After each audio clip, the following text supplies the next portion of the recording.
Comme chaque soir, la ligne vous est ouverte sur Europe 1 au 39 21 pour nous parler de tout ce qui fait votre vie, mais aussi pour échanger entre vous. Vous y serez accueillis ce soir par Asiba et Pauline avec la complicité de Philippe Chartier qui réalise cette émission. Et à tout moment, vous pouvez intervenir puisque nous sommes en direct. Alors en appelant le 39 21, si vous vous retrouvez dans un témoignage, si vous souhaitez apporter votre soutien à l'auditeur ou à l'auditrice qui est en train de témoigner.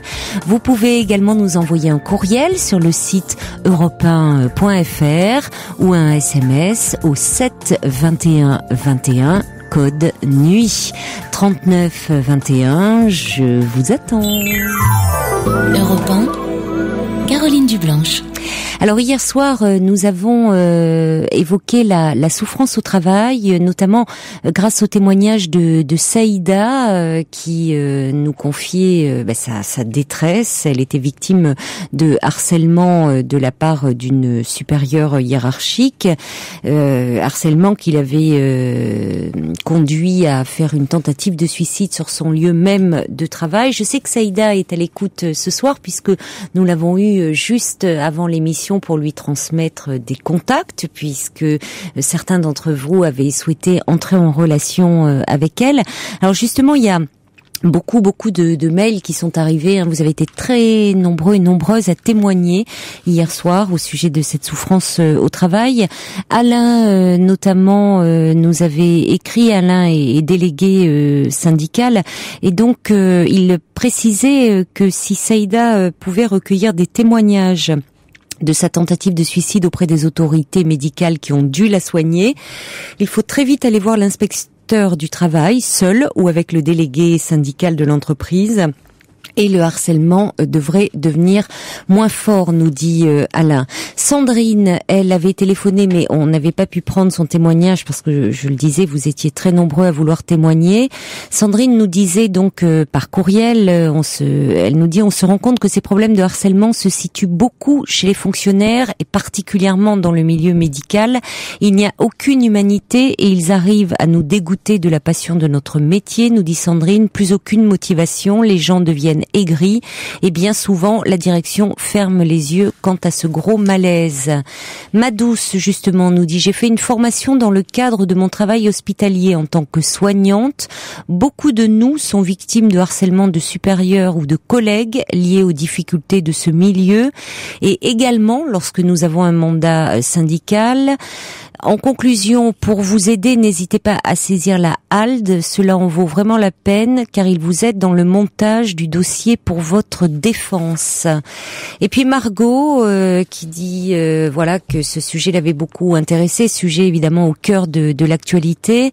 Margot qui dit: je pense que dans le milieu soignant, les personnes sont touchées à ce point par le harcèlement parce que le travail est tellement dur et tellement prenant que s'il n'est pas fait dans une ambiance de travail bienveillante et solidaire, les personnes plongent du fait de ces situations difficiles et dans un tel contexte, un harcèlement fait défaillir complètement. Et Margot qui ajoute que ce sont souvent les personnes qui, dans ces équipes, des personnes à qui on se confie, qui sont un peu des épaules, des éponges, qui peuvent finalement devenir des boucs émissaires de ces équipes. Voilà un peu parmi les réactions qui sont arrivées comme ça hier en fin de soirée et aujourd'hui en début de soirée. Et en fin de soirée, nous avions Colette qui est avec nous de nouveau ce soir. Bonsoir Colette. Bonsoir Caroline. Bonsoir. Alors Colette, on se retrouve ce soir parce que hier, donc ça avait été un petit peu court notre échange et je vous avais proposé qu'on prenne le temps d'en parler un petit peu davantage ce soir. Colette, vous nous aviez appelé hier et parlé de votre situation. Vous êtes assez triste parce que jusqu'à présent, enfin, vous aviez gardé vos deux petites filles depuis leur naissance jusqu'à cet été. Vos deux petites filles qui ont, si je me souviens bien, 9 et 6 ans. Tout à fait. Et puis, depuis la rentrée, votre fils et votre belle-fille ont décidé d'un autre mode de garde. Ils vous avaient prévenu. Hein? Oui, tout à fait. Mais il y a un autre point qui vous peine beaucoup, c'est que votre belle-fille ne veut plus vous voir, et ce sans que vous ayez vraiment d'explication. Aucune explication. Voilà. Et votre fils, vous a dit qu'il vous amènerait vos petites filles de temps en temps, et vous ne les avez pas vues depuis un petit moment déjà, vos petites filles. Là, ça va faire un mois que je ne les ai pas vues, mais je suis anéantie parce que je cherche des éléments de réponse par rapport à ce comportement de ma belle-fille. Je n'ai pas eu de problème particulier avec elle. J'ai été toujours, on peut dire, je peux appeler ça comme ça, à leur service. Gentille. Et je ne comprends pas, je suis anéantie. Je suis en grande souffrance, Caroline. Vous nous précisiez hier, justement, qu'une de vos petites filles, la plus petite, je crois, s'arrachait les cheveux. Oui. Sur le devant de la tête. Oui. Et à ce moment-là, vous aviez commencé à me dire que vous trouviez votre belle-fille un peu psychorigide. Alors c'est par rapport à ce comportement de votre petite fille qui vous inquiétait. Il y a eu des échanges. Comment? Non, il n'y a pas eu d'échange parce que moi, si vous voulez, je les ai pas vus. Je les avais pas vus depuis la première semaine de juillet, où je les ai gardés pendant une semaine. Et au retour de vacances, c'est-à-dire fin août, quelques jours avant la rentrée,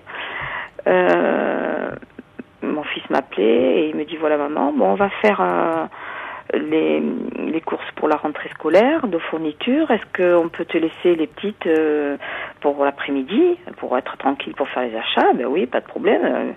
Bien sûr, David, pas de problème. Bon, voilà. Donc il m'amène les petites, très pressé. Voilà, il me dit bon, je m'en vais. Mais je lui dis mais t'es tout seul? Oui. Bon, je cite pas son nom. Hein. Ma femme est dans tel magasin. Bon, voilà. Ok, à tout à l'heure. Alors bon, les petites, ça va? Vous allez bien? Vous avez passé de bonnes vacances? Oui, mamie. Elle était contente de me retrouver, bien sûr. Et moi aussi. Et quand il est venu les reprendre à 6h, il est venu les reprendre seul. Alors, je lui pose la question, je lui dis comme ça, mais ta femme est pas là? Ah ben non, non, elle est un peu plus loin, à la pharmacie. Ah ben je lui dis, moi, tu sais, j'ai préparé le thé comme d'habitude, quoi. Hein, quand, je vous ai pas vu depuis, de toutes les vacances. Ah mais non, on est pressé. Je lui dis, je comprends pas. Bon, écoutez, les petites, montez dans la voiture. Là, j'ai discuté avec mamie. Alors, je lui ai dit, qu'est-ce qu'il y a? Qu'est-ce qui se passe? T'as l'air... Oui, vous nous l'aviez raconté, ça, hier. Il me dit oui, elle veut plus te voir. C'est ça. Mais je lui dis, mais comment elle veut plus me voir? Mais pourquoi? Qu'est-ce qui se passe? Écoute, maman, c'est comme ça. Il n'y a pas d'explication. Je lui fais, mais si, il faut me donner une explication. Comment veux-tu que je sache? On n'a pas eu un mot. On ne s'est jamais disputé. Ça fait 10 ans que vous êtes mariés.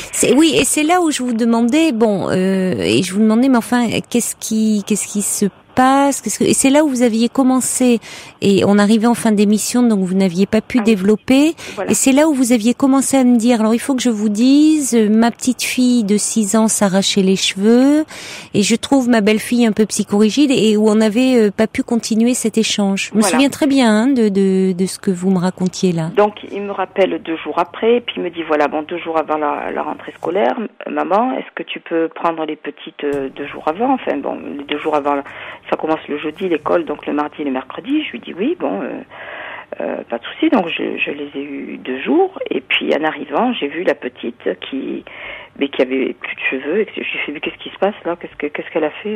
Elle a coupé ses cheveux. Il me dit, ah non, elle les a pas coupés avec un ciseau, elle s'arrache les cheveux. Mais je lui dis, comment ça, elle s'arrache les cheveux? Ah ben oui, voilà, demande-lui pourquoi elle s'arrache les cheveux, voilà. Et si ça continue comme ça, avec sa mère, on l'a dit, on va l'amener chez un spécialiste, chez un docteur, si elle est malade comme ça, de s'arracher les cheveux. Ah ben, s'il lui présente comme ça, comme une punition, oui. Caroline, mot à mot, comment que ça a été dit. Mais elle s'arrache les cheveux depuis peu alors? Ah mais oui. Depuis la séparation là? Alors ce qui s'est passé. Depuis l'entrée à l'école? Ben c'est-à-dire que, alors moi je me suis posé la question. Bon, il y a donc ce changement puisque je vous dis depuis des années, parce qu'ils habitent à 35 km de chez moi. Depuis des années, donc moi j'allais chercher à l'école le mardi parce que ma belle-fille a une profession libérale. En plus, elle travaille avec des enfants. Et donc j'allais chercher le mardi, les amener au sport. Je dormais chez eux parce que le matin ils partent très tôt et que bon, j'ai quand même 62 ans, pour faire des navettes comme ça l'hiver et tout, c'est quand même pas possible. Et bon, ma belle-fille, j'ai toujours eu de bons rapports. Je vous dis, j'ai jamais eu un mot avec elle, jamais. Par contre, c'est vrai que bon. Je la connais, j'ai vu comment elle fonctionnait, etc. Donc, si vous voulez, je courbe les chis. Comme on dit dans le jargon, j'avale pas mal de couleuvres. Mais pour le bien, si vous voulez, de la famille, pour pas faire de problème, moi, l'essentiel, c'est que mon fils soit heureux, que les petites aillent bien, que je profite en même temps de ma petite, et surtout que je leur rende service, puisque c'est eux qui m'ont toujours sollicité. Je suis quelqu'un qui jamais le week-end, je ne m'impose, je ne vais pas les voir, je les laisse dans leur intimité. Je ne leur téléphone jamais du fait qu'ils ont besoin souvent de moi, donc que je les vois, donc j'ai pas le besoin ni de les déranger ni quoi que ce soit. Donc si vous voulez, je reste à ma place, je tiens mon rôle. Et là, cette petite, donc. Quand je l'ai vu comme ça, les cheveux arrivent. Bon, il faut savoir que au mois de juin, ils m'ont prévenu que, parce que bon, mon fils change un peu de situation professionnelle, il va s'éloigner un petit peu, et ils m'ont prévenu ils m'ont fait comprendre qu'il allait y avoir du changement dans le fonctionnement de. Bon, ça m'a fait un petit pincement au cœur, bien sûr, mais je l'ai bien pris. Comme on dit, j'ai dit oui, je vous comprends. Oui. J'ai dit oui, je vous comprends, c'est normal. Je suis un peu loin. Il n'y a pas d'autres familles sur place, parce que bon. Oui, vous n'avez pas manifesté à ce moment-là directement. Non, parce que je m'y préparais. Votre opposition, voilà. Non. Donc bon. Non, je m'y préparais. Mais alors donc, c'est ce qui est difficile pour vous, c'est que vous pouvez vous dire au moment où ils ont trouvé quelqu'un pour garder les enfants, ou elle n'a plus besoin de vous. C'est les petites qui me l'ont dit. Déjà, c'est les petites qui me l'ont dit. Fin juin. Qui allait avoir une dame pour les garder. On va aller chez une dame. Oui. Bon, ben écoute, je lui dis, écoute, tu sais, bon, ben papa et maman ont décidé comme ça, mais bon. Mais quelles étaient, pardonnez-moi de vous interrompre, mais quelles étaient les relations avec votre belle-fille? Ben, j'avais très peu de relations. D'accord. Parce que je la voyais très peu. En fait, je la voyais le mardi soir, elle rentre très tard. Donc, c'est mon fils qui prépare le repas. Donc, il y avait le repas. Eux, ils parlent de leur journée, etc. Je suis très, très, très discrète. Oui, mais comme vous gardiez les enfants, j'imagine que quand même, il y avait un relais, enfin, puisque c'était vous qui, depuis leur naissance, en plus, donc, sur ce que les petites avaient fait pendant la journée, sur ce que... Elles ont eu toutes les deux une nounou, quand même, Oui, vous m'aviez dit, mais sur quand même ce qu'elles avaient vécu pendant leur journée, sur, enfin, vous deviez en parler avec leur maman, non? Ah ben, très peu, parce que je vous dis, je la voyais très très très peu le mardi soir. Elle rentrait très tard. Elle rentrait très tard, donc juste pour l'heure du repas. Moi, les petites, elles étaient déjà baignées, préparées. C'est mon fils qui s'occupait du repas le mardi soir. Et puis oui, voilà. Mais quand vous vous retrouviez pour je sais pas moi des déjeuners, des dîners mais c'était très rare. Moi, si vous voulez, j'avais plus le rôle de nounou. C'est vrai que souvent je me sentais plus la mamie de service. Mm-hmm. Et c'est vrai que quand ils m'ont annoncé ça au mois de juin, quelque part, parce que mes amis me disaient comme ça, Colette, t'en fais beaucoup, t'es toujours à leur disposition, tu devrais de temps en temps dire un peu non. Vous voyez, j'avais des activités, je faisais du théâtre que j'ai arrêté et tout ça pour eux, quoi. Enfin, parce que pour être disponible, parce que des fois ils me disaient bon, j'ai un colloque à tel endroit, etc. Est-ce que vous êtes disponible? Oui, toujours oui, quoi. Et là, ce qui fait que c'est vrai, ces petites, elles ont un grand attachement pour moi. Bah oui, forcément. C'est toujours me dessiner des cœurs. Mamie, on t'aime. Mamie, et oui. je t'aime. Mamie. Alors, est-ce que leur mère n'en a pas pris un peu ombrage? Est-ce qu'il n'y a pas un peu de jalousie, finalement? La seule question que je me pose, c'est ça. Que vous ne preniez pas un peu trop de place dans la... Voilà. Hein? Il n'y a pas un peu de... Parce que ça arrive, c'est même très fréquent, parfois, que les mères ressentent ça à l'égard d'une nourrice. Alors quand en plus il s'agit d'un membre de la famille et de la grand-mère, c'est assez fréquent, même si c'est pas dit comme ça. On voit des mères qui brutalement changent de nourrice, alors que tout se passe très très bien entre l'enfant et la nourrice, mais justement parce que ça se passe trop bien et que les mères, c'est souvent compliqué pour elles parce qu'il y a cette culpabilité de laisser l'enfant et d'aller travailler. Elles sont toujours prises entre deux feux, c'est-à-dire à la fois le désir d'aller travailler, enfin le désir quand elles aiment leur travail, ce qui est pas toujours le cas malheureusement, mais le désir ou le besoin d'aller travailler selon, et puis la culpabilité de confier leurs enfants, qu'ils grandissent un peu loin d'elles et qu'une autre femme s'en occupe, qu'ils s'attachent à une autre femme qu'elle et que cette femme prenne trop de place. Donc il peut y avoir un peu c'est humain, un peu peut-être de jalousie vis-à-vis de vous, que vous preniez beaucoup de place dans le cœur de vos petites filles, et que c'est plus simple avec quelqu'un de plus neutre. Voilà, et c'est tout à fait ce que je réalise et que je parle beaucoup, heureusement, parce que j'ai un entourage amical important, une amie particulièrement qui m'aide beaucoup à comprendre toutes ces choses-là, quoi. Et c'est ce que l'on me dit. On me dit, ta belle-fille, elle est jalouse de l'affection que les petites te portent. Et oui, elle parle certainement beaucoup de vous. Parce que je m'occupe énormément d'elle. Je fais beaucoup de travaux manuels.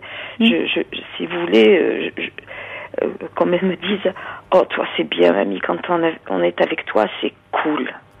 Et oui, vous leur consacrez, quand vous êtes avec elle, vous êtes pleinement avec elle. Hein. Ah, pleinement. Donc, ce que ne peut pas faire certainement leur maman, parce que quand elle rentre, donc déjà, elle a peu de temps. Et puis, il y a quand même tout ce qui reste à faire au niveau de la maison. Et et puis c'est la maman, c'est pas la grand-mère, donc il y a aussi l'aspect éducatif qui entre en ligne de compte. Voilà. C'est pas que l'aspect jeu et pas que le côté voilà. Avec moi, ce qui est normal, moi, le rôle de grand-mère, c'est de passer du bon temps avec. Moi, je suis pas là pour les éduquer. Bien sûr. C'est pour ça que c'est merveilleux le rôle de grand-parent. Jamais, même quand on est à table, puisque le mardi soir, je prenais le repas avec eux. C'est une personne qui arrive toujours très, très énervée, très stressée. Elle est stressée. Très stressée. Ouais. Tous les deux, très stressés. C'était même pesant pour moi.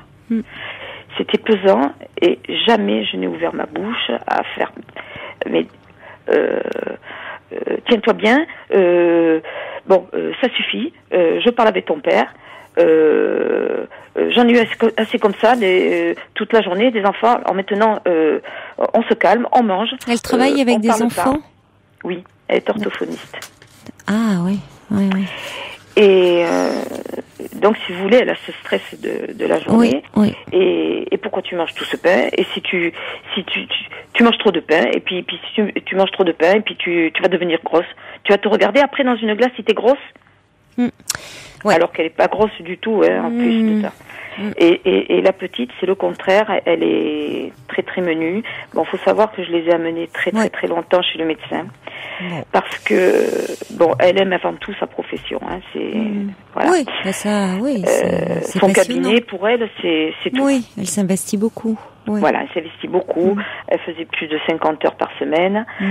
Et on voit que c'est pas toujours facile d'être en forme de thérapeute, de soignant. Hein. Voilà. Bon. Exactement. Vous savez, peut-être que je ne sais pas, est-ce que pour ne pas laisser un trop grand malentendu s'installer, parce qu'il est difficile parfois après de revenir quand ça s'installe trop dans le temps. Peut-être pourriez-vous, je ne sais pas. Après, vous êtes la mieux placée pour savoir, et puis vous pourrez en parler avec votre thérapeute. Mais je me disais comme ça en vous écoutant, peut-être faire un petit mot en disant, en parlant de votre fils, en disant voilà, m'a appris que vous ne souhaitiez pas venir, pas trop. Je la tutoie, oui, bon, que tu, voilà, je m'étonne je me suis étonnée de ne pas te voir. Donc vous dites le prénom de votre fils m'a dit que effectivement tu étais fâché ou en colère. Est-ce que je t'aurais blessé de par mon attitude ou par des paroles? Si c'est le cas, j'en suis sincèrement désolée. J'aurais aimé, lui mettre un petit mot, voilà, dire voilà, t'aurais-je blessé par une attitude ou des propos, en point d'interrogation, dire j'en suis sincèrement désolée, mais si c'est le cas, si c'était le cas, j'en suis. Vous voyez, quelque chose comme ça, et dire mais ne restons pas sur un malentendu. Je serais heureuse de te revoir et d'en discuter avec toi. Enfin, je serais heureuse. J'ai toujours, vous pouvez mettre beaucoup apprécié. Enfin, un petit mot gentil, quelque chose comme ça. Parce que vous savez, quand ça s'installe dans le temps, c'est après très difficile de revenir. Et voilà. Donc Exactement. plutôt que de laisser les choses comme ça s'installer et après les rancœurs, voyez, après c'est difficile de revenir, je trouve. Ah voilà. Donc il vaudrait peut-être mieux, votre fils vous a dit ça, eh bien de réagir comme ça sur le moment, mais sans en faire un psychodrame. De dire voilà, je lui mettre un petit mot, mais vraiment gentil, dire je m'étonnais de ne plus avoir des nouvelles, dire mais même pas trop long. Voilà, je suis vraiment désolée si j'ai pu te blesser par une attitude ou par des paroles. Et puis lui demander voilà, j'espère que la rentrée s'est bien passée pour toi. Vous mettez pour j'en allais du coup vous tutoyer, fou. Je m'en mêle dans le tutoiement et le vouvoiement. Oui, mais moi je vous tutoie pas. Dire vous mettez voilà, pour elle déjà, vous commencez voilà, exceptionnellement pour elle, que ça se passe bien, vous espérez que sa rentrée s'est bien passée, que c'est pas trop fatigant, et puis que les petites vont bien, et que vous seriez heureuse de la revoir parce que vous l'avez toujours beaucoup appréciée. Petit mot gentil, voilà. D'accord. Sans vous attarder trop sur le pourquoi du comment, et il faut qu'on en parle, et voilà. Hein, voilà. Parce que quand j'ai dit à mon fils, écoute, il faut que je sache pourquoi, qu'est-ce qu'elle a peut-être un coup de chaud, c'est quelqu'un de stressé, visiblement d'anxieux, vous voyez. Donc peut-être qu'entre son activité libérale, les enfants, elle a peut-être un petit coup de chaud, un petit coup de stress avec la rentrée, avec la nouvelle nounou, avec tout ça, l'organisation. Donc ne pas en faire un psychodrame, de couper les cheveux en quatre, dis-moi pourquoi, comment et tout. Simplement dire, voilà, dites petit mot gentil et faire on passe, je suis désolée si, puis c'est la porte ouverte, vous laissez la porte ouverte, voilà, mettre un petit mot gentil. Je pense, il me semble. Écoutez, moi j'ai une amie ce soir qui me disait il faut peut-être lui écrire. Oui, un petit mot gentil, mais sans rentrer. Et pourquoi j'attends, discutons-en, non, dis-moi et pourquoi, parce qu'elle sera peut-être pas toujours à même. Vous voyez, ça peut arriver par moment qu'il y ait des petites tensions, des choses comme ça, et que. Voilà. bon, qu'elle a pas forcément envie de s'en expliquer, mais bon, comme on dit, on passe l'éponge et l'important c'est... Voilà. Voilà. Oui, parce que Caroline, moi, ça me fait trop souffrir. Vous vous rendez compte, c'est des coupures avec le repas. Il y avait le repas d'anniversaire de mon fils, il m'a dit, maman, il faut le zapper. Enfin bon, c'est pas possible. Oui, mais c'est pour ça. Ça veut dire que bon, d'une certaine façon, ça veut dire que bon, ben voilà, vous avez accepté, même si vous avez heureusement des amis à qui vous pouvez en parler, même si au fond c'est difficile. Mais ça veut dire que bon, vous respectez, vous entendez que c'est elle la mère, vous la laissez décider tout ça, et que vous, ben vous restez un peu à votre rôle de grand-mère, et que en même temps, ça veut pas dire pour autant que vous coupez les ponts et que contrairement à ce qu'elle peut penser, vous voyez, ne pas rester dans le silence, ça entérinerait le fait qu'elle peut penser que vous êtes très fâché de la décision qu'ils ont prise. De prendre quelqu'un à votre place. Donc au contraire, vous prenez les devants en disant est-ce que j'aurais pu te blesser? Si c'est le cas, j'en suis sincèrement désolée, mais j'espère que la rentrée s'est bien passée. Vous passez à autre chose. Ah d'accord. Et puis il y a Petite Plume qui dit peut-être que cette crise est passagère. Je me demande aussi si vous en êtes la cause parce que votre belle-fille semblant assez tendue. Vous voyez, il y a peut-être un ensemble de choses. Et autre chose que je voulais vous dire. Rapidement, oui. Peut-être justement, la question que je me pose, c'est peut-être qu'elle est en souffrance. C'est possible, mais... Et qu'elle, parce que vous voyez, bon, elle est de famille très aisée, etc. Et ses parents ont toujours travaillé, mais elle a été élevée par ses grands-parents qui étaient juste à côté de chez elle, qui habitaient, mais vraiment côte à côte. Mm-hmm. Et elle a un amour démesuré pour ses grands-parents. Bon, elle a perdu sa grand-mère il y a 2 ans. Il lui reste plus que son grand-père. Et par contre, je sais qu'elle en veut beaucoup à sa mère. Vous savez, elle a eu elle a eu des... Bon, on a des éléments de réponse quand même très clairs, là. Et voilà. Elle est dans la projection de sa propre histoire. Elle craint peut-être que l'histoire se répète avec avec ses petites filles, hein. Et voilà. Finalement, voilà, il y a un attachement très fort aux grands-parents et puis une relation très difficile avec sa mère. Elle-même ayant des petites filles, elle peut avoir peur. Donc, voyez, oui, il y a une difficulté. C'est pour ça, voyez que ça va bien au-delà de vous, Colette. C'est pas vous qui êtes en cause. Je suis d'abord, comment vous dire, très. Bon, je suis très blessée. Oui, mais ce n'est pas Colette. Mais Colette, vous comprenez bien que ce n'est pas vous qui êtes en cause. On a des clés là. C'est pas vous dont il s'agit. Et puis maintenant, elle est dans quelque chose. Mais Colette, moi j'ai envie de vous dire, il est aussi grand temps pour vous de réinvestir un peu votre vie à vous. Parce que vous êtes jeune encore, et quelque part non, ma vie maintenant. Non, votre vie, non, à 60 ans, la vie, je suis désolée, elle est pas fichue. Non, je veux pas vous entendre dire ça, parce que là, je suis désolée, vous vous enfermez dans quelque chose qui est pas constructif. Avant de vous investir dans cette grande maternité, vous faisiez du théâtre, vous faisiez beaucoup de choses, vous avez encore beaucoup d'amis autour de vous, donc il y a certainement encore beaucoup de choses à faire. Évidemment, c'est difficile, c'est une période, on va dire, un peu charnière de transition, où vous êtes beaucoup investi auprès de ces petites filles. Tout ça n'est pas perdu, parce que ce lien que vous avez construit avec elles, il est forcément très présent, et de toute façon, vous allez le conserver autrement, mais vos petites filles, elles sont pas perdues, hein, mais vous avez aussi beaucoup de choses à faire encore dans votre vie. Qu'être une grand-mamie très prévenante et très aimante. Donc, il y a encore beaucoup de choses à faire aussi. Donc, ça peut être aussi une chance pour votre vie à vous. Oui. Vraiment. Oh, je sais pas, mais ça... Si, vraiment. Donc, il faut que vous en parliez ça en thérapie, parce qu'il y a des choses aussi. Bon, vous êtes beaucoup investi pendant comme ça ces premières années, et puis maintenant, il y a des choses à construire pour vous, parce que vous savez, au moment de l'adolescence, les petites filles, de toute façon, elles auront un moment vaquer de leurs propres ailes. Donc, ça, je le sais. Ça, on me prévient. Donc, j'ai des amis plus âgés qui me préviennent de ça. Ça, je suis prévenue de ça. Mais c'est tellement brutal. Et puis, c'est brutal, mais ce que je veux vous dire, c'est que ce n'est pas lié à vous, puisque elle a son histoire avec ses grands-parents, dont elle est extrêmement proche, mais finalement, une relation très difficile avec sa mère. Donc, ça peut expliquer beaucoup de choses et ça allait dans le sens de cette hypothèse que l'on avait au départ où elle a pu avoir peur à un moment que vous lui fassiez de l'ombre. Voilà. Mais c'est aussi en fonction de son histoire à elle. Donc je crois que c'est pas votre personnalité qui est en cause, et ça devrait beaucoup vous réconforter. C'est que bon, il y a certainement des difficultés aussi de son côté. Vous-même, vous avez votre part de souffrance.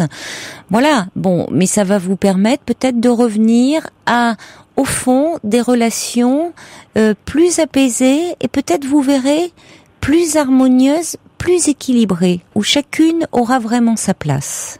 Au fond, d'accord. C'est fort possible, ça. Ce qu'il y a, c'est que maintenant, je n'ai droit qu'à une journée par mois. Oui, pour le moment, Colette. Pour le moment, mais patience. Vous verrez, les choses vont évoluer, Colette. Il faut aussi que vous vous apaisiez et que vous vous donniez du temps et que vous repreniez un peu le cours de votre vie. Je vous le dis, c'est important d'y penser. D'accord. Merci en tout cas de votre appel. Au revoir. D'accord, je vous remercie. Je suis un peu plus... Bon, j'ai compris ce que vous m'avez dit. Merci de votre confiance. Au revoir. Je vous remercie. Pour rejoindre Caroline Dublanche, appelez le 39 21, 34 centimes la minute. Olivia Ruiz, belle à en crever. Alors, des messages qui arrivent pour Colette. Il y a Chris qui nous envoie un petit SMS au 7 21 21 code de nuit qui dit: les grands-parents ne sont pas là pour élever les enfants, jamais récompensés de trop s'investir, chacun son tour. Et oui, c'était les parents qui avaient demandé à Colette d'être là au départ, mais vous avez raison, Chris, chacun son tour. Et puis c'est un petit peu ce que pense Étienne aussi, qui dit: est-ce que finalement la difficulté, c'est le risque, c'est de s'approprier trop les petits enfants. Et il y a également Françoise qui nous envoie un petit mail pour dire: d'accord pour le courrier, mais je ne parlerai pas du fils dans la lettre de façon à éviter une scène de ménage. Oui, peut-être c'est judicieux.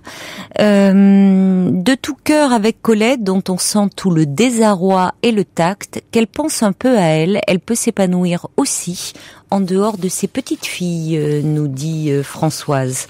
Marie, Marie, elle n'y va pas avec le dos de la cuillère. Elle dit: cette femme, en parlant de la mère des deux petites filles, n'est pas très intelligente. Elle veut priver ses enfants de l'affection de leur grand-mère et manque totalement de psychologie avec ses enfants.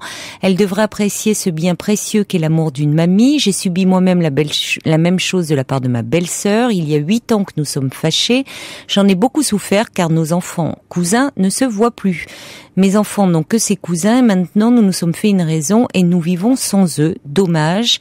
Courage à Colette et qu'elle s'investisse dans sa vie personnelle. Elisabeth nous envoie un mail également pour dire: je connais la même chose, je ne vois plus ma petite fille de 5 mois parce que ma belle-fille refuse de me voir sans explication. Je dois prendre rendez-vous pour qu'elle s'en aille quand j'arrive. C'est quand même fou, c'est très dur. Je ne sais pas trop comment sortir de cette situation. Mon fils en est malheureux et je ne veux pas me plaindre. Je laisse le temps au temps.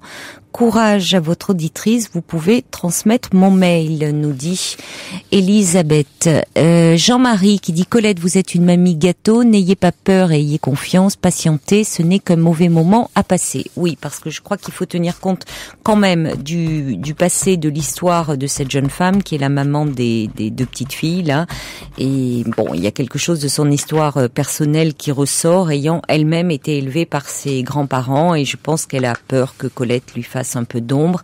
Et plus Colette finalement acceptera cette situation et de rester à sa place de grand-mère, même si au départ on l'a fait sortir de cette place en lui confiant le rôle de nounou entre guillemets et de mère un peu de substitution, eh bien plus elle acceptera cette place-là, ça va apaiser, je pense, la mère.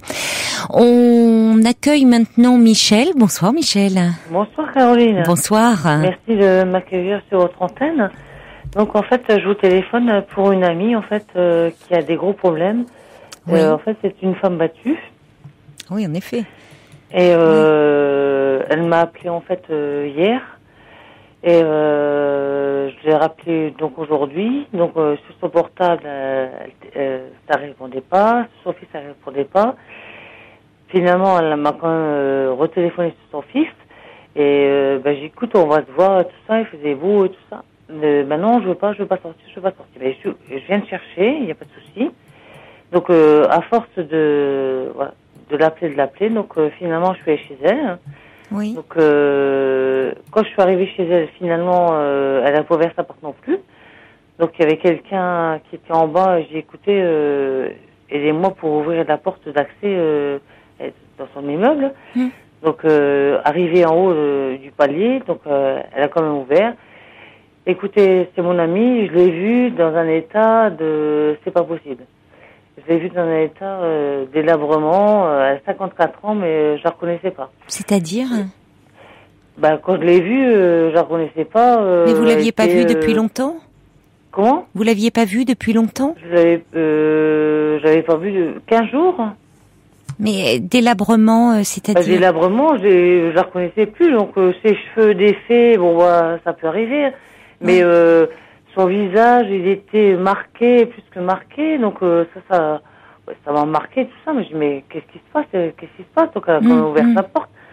Donc elle dit je peux pas descendre, je sais plus marcher.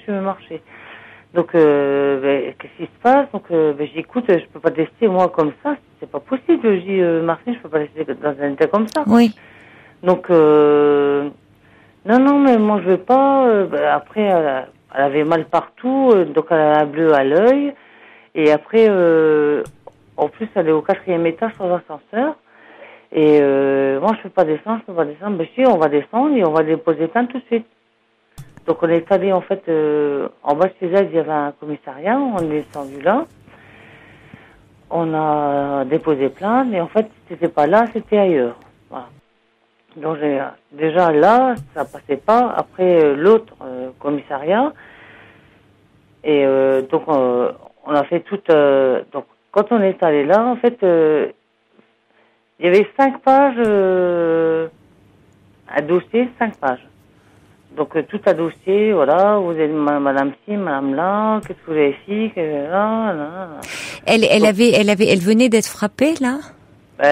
Hier soir. Hier soir. Voilà. Donc, en fait, c'est moi qui ai rempli son dossier pour elle. Mais moi, attends... 5 pages à remplir. Oui, 5 pages. 5 pages à remplir. Donc, en fait, c'est moi qui l'ai fait, mais moi, je remplissais, mais c'est elle qui répondait aux questions. Oui, bien sûr, oui, j'imagine, oui. Donc, après, quand on fait ça, on a fait le dossier, elle a signé, et après, il fallait qu'on attende encore pour passer devant le commissaire. Donc, après, expliquer l'histoire. Voilà. Donc après, au premier commissariat, après, ils ont quand même fait ils ont pris un rendez-vous chez le médecin. Donc on avait rendez-vous cet après-midi à 4h moins le quart. Quand on était au commissariat, chez le médecin à 4h moins le quart. Donc moi je suis pas rentrée avec elle et moi je m'en vais parce que j'aurais dû aller avec elle. Donc ça a duré 5 minutes. Moi je suis restée en fait dehors. Comment ça, 5 minutes ? La consultation ? Comment ? La consultation ? Oui, parce que c'est le premier commissaire, en fait, qui avait pris une... Non, mais la consultation avec le médecin, elle a dû durer plus de 5 minutes. Non, justement, pas plus de 5 minutes. Et quand je la vois sortir au bout de 5 minutes, ce qui s'est passé, parce qu'en fait, il aurait dû avoir un papier. Un certificat, oui. Voilà, un certificat. Et en fait, on aurait dû aller, donc demain, mettre le papier pour prouver, voilà. Je dis, qu'est-ce qu'il t'a dit ton médecin ? Parce que moi, je suis pas rentrée avec elle. Et moi, c'est le temps que j'ai eu. Qu'est-ce qu'il lui a dit alors ? Voilà, ce qu'il m'a dit, je peux rien pour vous, voilà. Et j'ai le papier devant mes yeux. Il lui a dit, voilà, service d'aide aux victimes. Je peux rien pour vous, voilà, service d'aide aux victimes. Non, ça tient pas là, je comprends pas. Vous avez vu quel médecin ? Après, quand je suis sortie, j'ai dit, écoute, ton médecin t'a donné ça, ce papier d'aide aux victimes. Et je dis, moi je vais aller, et je vais voir ton médecin de famille, et moi je vais aller. Non, fais pas d'extrait. C'est pas un extrait. Je dis, moi je vais aller le voir pour dire, c'est pas normal qu'un médecin. Mais attendez, est-ce que c'est son médecin traitant ? Est-ce que c'est le médecin ? C'était son médecin traitant. Mais vous me dites que c'est le commissariat qui a appelé. Oui. au départ, c'est le médecin, le commissariat, c'est grâce au commissariat qu'on a eu donc une visite cet après-midi. Pour le rendez-vous. Quand on est allé oui. à son médecin donc traitant. Enfin, c'est curieux quand même que le médecin traitant ne la reçoive que 5 minutes. J'ai du mal à comprendre. Et donc moi je m'en veux parce que finalement j'aurais dû rentrer avec elle. Et après voilà, parce qu'après on peut parler dans un bureau, puis après il passe dans un bureau à côté. Non mais pourquoi il envoie au bureau d'aide aux victimes? Pour qu'elle voie un autre médecin? Mon départ, c'était pas... Quand on a déposé plainte au commissariat. Non, mais ça j'ai compris, Michel. Voilà. Mais écoutez, dans le bureau d'aide aux victimes, est-ce qu'il y avait les coordonnées d'un médecin?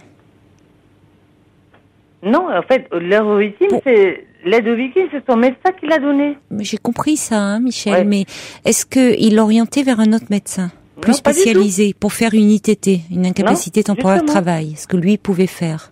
Ouais. Donc son médecin traitant, donc il a bien vu qu'elle avait un bleu sur le visage. Après, quand j'ai été chercher chez elle, ça n'avait pas marché, elle était cassée de partout.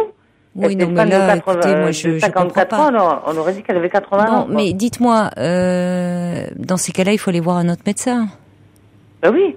Donc, finalement, on est sorti de ce médecin et après, elle me dit, attends, j'ai passé 3 heures avec elle cet après-midi. Oui, mais vous êtes allé voir un autre médecin?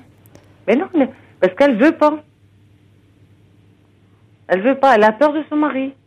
Non, mais ça, c'est 2 choses différentes. Elle avait quand même accepté d'aller voir le médecin. Oui. Donc, si ce médecin n'a pas fait ce qu'il y avait à faire, bon, je suis quand même très surprise et ça serait à signaler. Parce qu'un médecin, en plus c'est son médecin traitant, oui. Moi, j'ai un peu de mal à comprendre parce que c'est pas un médecin qu'elle ne connaissait pas et qui la reçoit comme ça entre 2 consultations. C'est un médecin traitant, c'est le commissariat qui appelle en disant vous allez recevoir une femme victime de violence. Voilà. Il la reçoit 5 minutes. Oui. Ça fait comme s'il la recevait entre 2 patients. Bien il ne lui fait pas exactement. de certificat médical. Écoutez, ça mériterait d'être signalé. Et là, oui, vous auriez dû rentrer voir le médecin en disant, écoutez, vous recevez comme ça une femme qui est victime de violences conjugales en 5 minutes, vous. Oui, voilà. Et après, elle m'a dit, non, tu vas pas, on va pas faire des scandales et tout le papier qu'il a donné, voilà. Je lis sous vos yeux, Caroline. Bon. Service d'aide aux victimes. Voilà. C'est tout ce qu'il a donné. Alors en même temps, si après elle veut pas voir un autre médecin, c'est son problème à elle aussi, hein. Oui, mais au moins, donc maintenant, moi je veux dire, c'est une amie qui m'a appelé au secours hier. Donc je sais qu'elle est battue mal. On parle ce soir, alors il est 23h et voilà. Oui. Mais maintenant, est-ce qu'elle est battue ce soir? Je ne sais pas. Donc moi, je m'inquiète Oui, mais beaucoup, cette dame, votre amie là, visiblement, vous apprenez qu'elle est battue? Vous le découvrez là? Ou vous aviez déjà connaissance? Oui, j'avais déjà connaissance. Elle a déjà porté plainte, mais à chaque fois, elle enlève sa plainte. Parce qu'elle a peur. D'accord. Elle a peur de son mari. C'est malheureusement un grand classique. Oui. Et quand je suis rentrée, donc ce soir, en sortant du médecin qu'on est allé voir au bout de 5 minutes, oui. Donc elle me dit, écoute, j'avais déjà dit, écoute, tu prends chez toi ta brosse à dents, enfin le nécessaire de toilette, et tu viens dormir à la maison ce soir, et puis t'inquiète pas, on va s'arranger. Oui. Vous étiez prête à l'accueillir? Bien sûr que oui, bien sûr. Et elle n'a pas voulu. Elle n'a pas voulu, voilà. Donc elle dit, elle m'a dit, tu me ramènes chez moi. Donc j'ai remonté chez elle. D'accord. Donc 4 étages sans ascenseur, on est monté. Donc elle met la clé dans la serrure, elle me dit, oh j'ai peur. Voilà, j'ai peur, mais j'y retourne. Bah oui, j'y retourne. Mais je lui dis, écoute, je lui dis, c'est pas, comme on dit, je comprends pas. Donc je suis rentrée, donc il n'était pas rentré, son mari n'était pas rentré. Donc elle dit, tu me laisses pas tout seul, attends qu'il arrive. J'ai dit non, moi je peux pas. Oui, non, mais vous voyez bien toute l'ambivalence de votre amie, c'est-à-dire qu'à la fois elle vous appelle à l'aide, et puis en même temps elle retourne chez son bourreau. En vous disant j'ai peur, mais elle y retourne, alors que vous lui proposiez de l'accueillir chez vous, où elle aurait pu être en sécurité, et vous vous proposiez de l'héberger le temps, nécessaire. Donc, et c'est pas la première fois qu'elle va déposer plainte, non. Et puis après elle va retirer sa plainte. Oui, mais Donc après, c'est peut-être aussi, ça explique ce qui s'est passé chez le médecin, c'est-à-dire comme vous ne l'avez pas accompagnée, voilà. peut-être qu'une fois qu'elle s'est trouvée devant son médecin, elle a été complètement mutique, complètement fermée, Oui, ça, et c'est que certain. il a été impossible de même de l'examiner, de lui faire dire quoi que ce soit. Donc c'est vu, voyez, maintenant que je connais la suite, il est malheureusement probable que ça se soit passé comme cela, parce que sinon j'ai du mal à comprendre que, étant donné, en plus c'est un médecin traitant, et d'ailleurs même s'il n'était pas médecin traitant, recevant un coup de fil du commissariat, qu'il la reçoive en 5 minutes, comme on reçoit parfois, les médecins reçoivent entre 2 patients pour remettre une ordonnance, voyez. Mais enfin, un médecin digne de ce nom ne recevrait pas une femme victime de violence en 5 minutes. Donc il est possible qu'elle soit rentrée pour vous faire plaisir, et puis au fond, qu'une fois dans le cabinet du médecin, elle n'ait plus rien voulu dire, et qu'elle lui dit voilà, je suis venue là, mais en fait c'est mon ami qui m'a forcé à venir. Que voulez-vous que fasse le médecin, sachant qu'il y avait déjà une plainte auprès du commissariat, puisque c'est le commissariat lui-même qui a appelé. Il peut pas la forcer, il va pas la forcer à se déshabiller, à l'examiner, si elle ne veut pas. Oui. Et pourtant, elle était plein de bleu, enfin, je sais pas. Oui, mais il ne peut pas la déshabiller de force, vous imaginez bien. D'ailleurs, elle n'a pas voulu aller consulter un autre médecin. Donc ça montre bien que on peut supposer que c'est ce qui s'est passé en fait, et que c'est pour ça que ça a duré si peu de temps. Oui, en fait, je m'en veux parce qu'en fait, j'aurais dû rentrer dans le bureau. Mais vous n'avez pas, Michel, vous pouvez pas l'aider malgré elle. Si demain elle veut repasser au commissariat et retirer sa plainte, vous ne pourrez rien faire. Oui, comme alors ce qui peut se passer, Michel, c'est qu'à un moment, peut-être que la plainte suivra son cours et que le procureur donnera suite. Mais s'il n'y a pas de certificat médical, ça m'étonnerait que ça suive son cours. Il n'y a même pas un certificat médical avec ITT, incapacité temporaire de travail. Elle a posé plusieurs fois des plaintes, et à chaque fois, donc en elle les retire. Ça fait des voilà. Et après, on va plus savoir si elle dit la vérité ou pas. Alors peut-être que la prochaine fois, vous pourriez, puisque ça s'est déjà produit, quand elle vous appelle, l'accompagner dans une association. Mais je lui ai dit, les associations, j'en ai plein, écoutez. Oui, mais l'accompagner, peut-être y aller avec elle dans une réunion, et pas dans un moment de crise. Ben non, pas dans un moment de... Michel. J'ai plein de trucs, Michel, pas dans un moment de crise. Non. Peut-être pas dans un moment de crise, dans un moment où vous la voyez, vous la rappelez pour prendre de ses nouvelles. Et vous pouvez la rappeler demain pour prendre de ses nouvelles, demander comment elle se sent, et puis dire, tu sais, on pourrait aller ensemble, voilà, renseignez-vous sur les jours-heures de permanence, qu'elle rencontre d'autres femmes victimes de violences. Peut-être qu'elle sera plus accessible à ce type de démarche en parlant avec d'autres victimes. Écoutez-moi, donc hier, oui, mais je vous ai écouté, Michel, mais on peut difficilement aller plus loin. J'ai compris, Non, mais après, elle me dit, voilà, sans problème, elle me dit, mais quand je dépose plainte, je vais où voilà. Oui, mais elle ne veut pas, au fond. Elle veut et elle ne veut pas. Parce que si, en fait, elle a un problème, après, que si elle part de chez elle, elle va où? Donc, je dis, il y a des associations qui vont t'aider, tu veux venir à la maison, voilà. Et après, je vais où? Son gros problème à elle, c'est après, si elle part de l'appartement, elle va où, cette femme? Elle a 54 ans, elle a plus de boulot, elle est au chômage. Elle va où? Mais ça, écoutez, déjà, vous pouviez provisoirement l'accueillir. Oui. Et puis, une assistante sociale peut aussi, voir avec elle pour trouver un foyer. Et puis, avec des certificats de coûts, attestant qu'il y a des coûts, son mari peut... aussi être incarcérée. Mais j'ai compris, Michel, elle ne veut pas. D'ailleurs, je reçois un message au 7 21 21 de Chris qui dit non-assistance à personne en danger, point d'interrogation. Je suis désolée, il y a une plainte de déposer. Si la personne retire sa plainte, s'il n'y a pas d'éléments permettant d'attester qu'il y a plainte, que voulez-vous faire? C'est malheureusement la situation des femmes victimes de violences conjugales, trop bien connue des personnes, des travailleurs sociaux qui travaillent sur ce sujet. Comme le dit le subversif qui dit partager de toute l'ambivalence de ces victimes, elles se retiennent parfois elles-mêmes en enfer tout en appelant à l'aide. Bon, simplement, elle sait qu'à un moment, elle peut vous appeler et que vous répondez toujours présente pour elle. Et ça, c'est précieux. Alors, c'est vrai que c'est usant pour vous et qu'heureusement vous êtes là et vous tenez bon. C'est usant mais vous tenez bon et en cela elle a beaucoup de chance de vous avoir pour amie, Michel.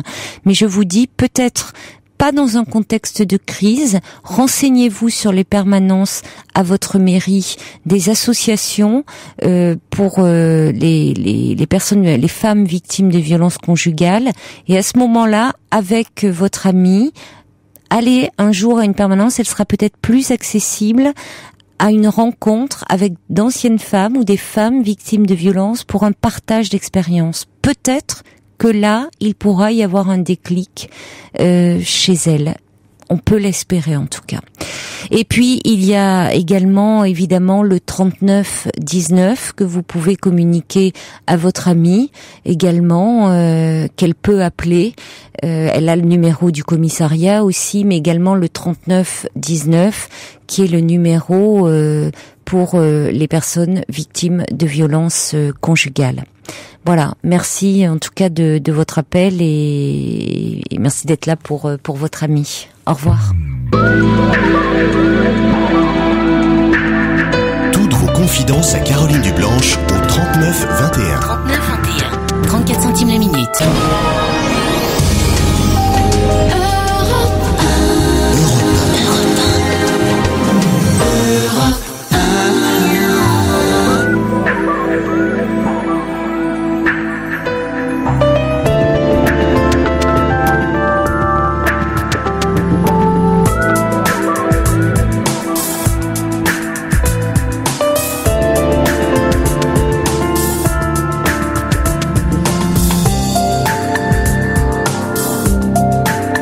Nous sommes ensemble pour un peu moins d'une une heure volée à la nuit, pour échanger des confidences au 39 21, pour réagir à tout ce que vous entendez sur l'antenne, que vous soyez d'accord ou pas avec les propos tenus. Ce qui compte, c'est que vous puissiez intervenir, alors par SMS au 7 21 21 code de nuit, par courriel sur le site europe1.fr ou en appelant directement le standard 39 21.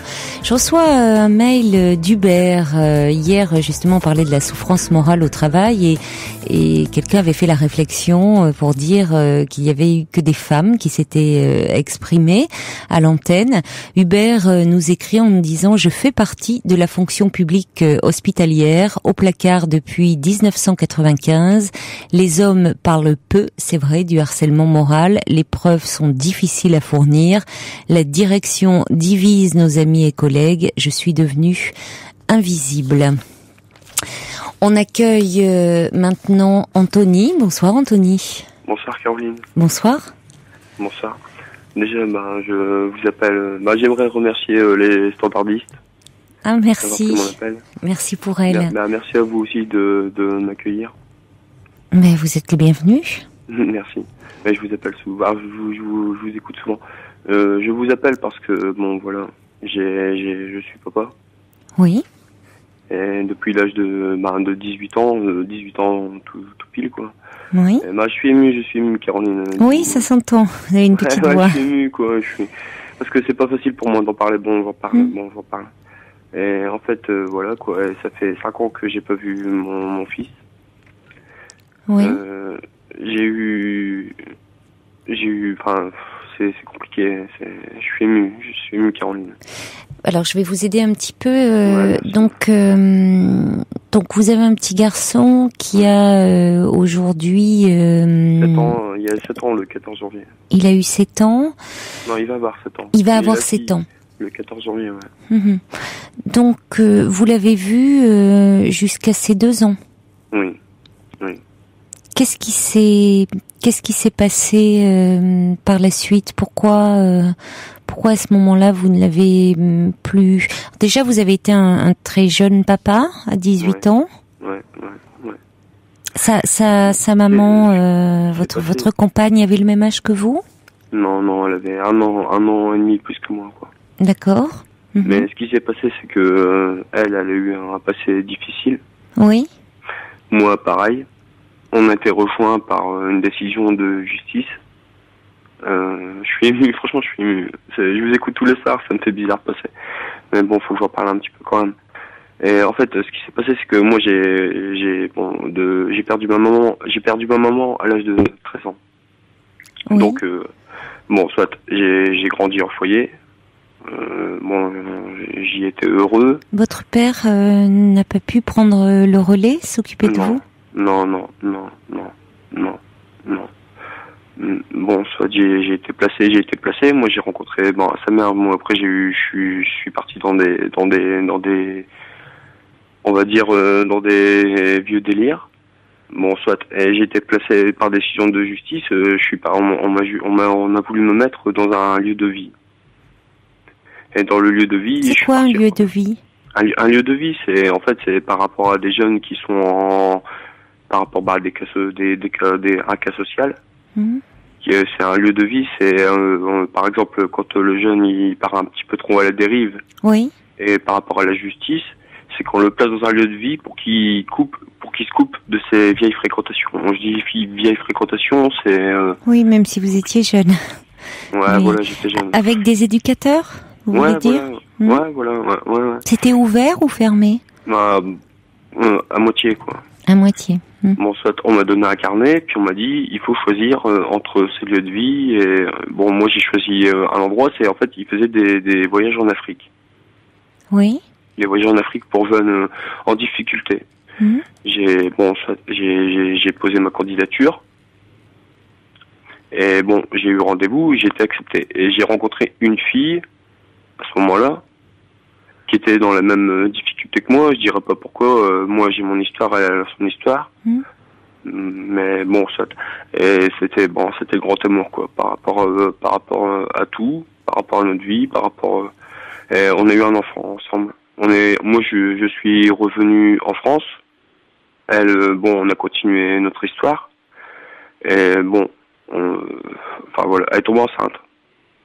Moi, l'enfant, il est né.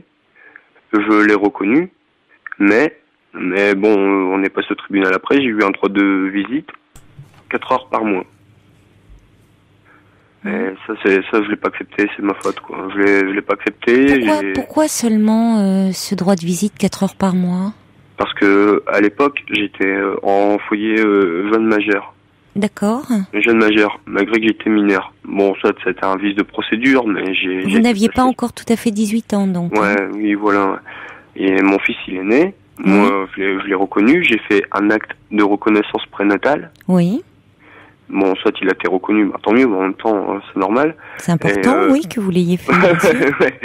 Ouais, mais bon, par rapport à mon vécu, soit. Je l'ai reconnu et moi je suis passé au tribunal à Lyon. Moi je suis du Nord, je suis natif du Nord. J'ai toujours fait ma vie dans le Nord. Et bon, je suis passé au tribunal et bon, la juge elle m'a demandé s'il voulait qu'il porte mon nom. Ça c'est pas grave, ça reste un petit travers, mais dans le fond de mon cœur je suis heureux qu'il porte le nom de sa mère. Elle m'a dit c'est pas normal qu'il porte le nom de sa mère vu que sa mère l'a reconnu avant moi. Moi j'ai fait l'acte de reconnaissance prénatale le 5 juillet 2002 et sa mère elle a fait l'acte de reconnaissance le 1er juillet 2002. Vous comprenez, Caroline? Oui. Et en fait quand je suis passé au tribunal, la juge elle a dit c'est pas normal qu'il porte le nom de la maman. Et bon, moi, la juge me l'a demandé. Elle m'a dit vous voulez qu'il porte. Moi, j'ai regardé sa mère. Et elle m'a quitté au 4e mois de grossesse. Et je l'ai regardé. J'ai vu que elle a fait la moitié de sa grossesse toute seule. Puis bon, c'est compliqué une grossesse. Et moi, je l'ai regardé. J'ai dit écoutez, moi, tant que je suis sur l'état civil, moi, c'est mon fils. Après moi, qui porte son nom, qui porte le mien, ça m'est égal. Tant que je suis sur les papiers. Oui, c'est important quand même, hein. Ouais, pour la suite. oui. Non, c'est pas un déni, c'est juste que elle m'a quitté au 4e mois de grossesse. Après, on s'est remis ensemble. Mais bon, je veux pas partir sur. D'accord. Vous voyez, Caroline, moi, c'est mon enfant. Et moi, je l'ai reconnu. Bon, après, la juge m'a accordé 4 heures de visite par mois. Oui. Par mois. Moi, j'ai accepté sur le coup. Oui, vous étiez très jeune, oui. J'ai regardé la mère de mon enfant, j'ai accepté sur le coup, quoi. Après la sortie, elle m'a dit, bon, vous voulez voir votre fils? Bah oui, madame, je veux voir mon enfant, c'est normal, c'est mon fils. Et en fait, ce qui s'est passé, c'est que ça s'est très bien passé. À la sortie, j'ai vu mon enfant. Bon, il était magnifique, je vais pas vous mentir, puis en même temps, c'est mon fils, quoi. Puis après, voilà, quoi. Après, j'ai voulu le revoir. Bon, j'ai eu un droit de visite 4 heures par mois. 4 heures par mois, c'est compliqué, quoi. Moi, j'habite à 750 km, je suis natif de Corbray. Bon, j'habite à Corbray.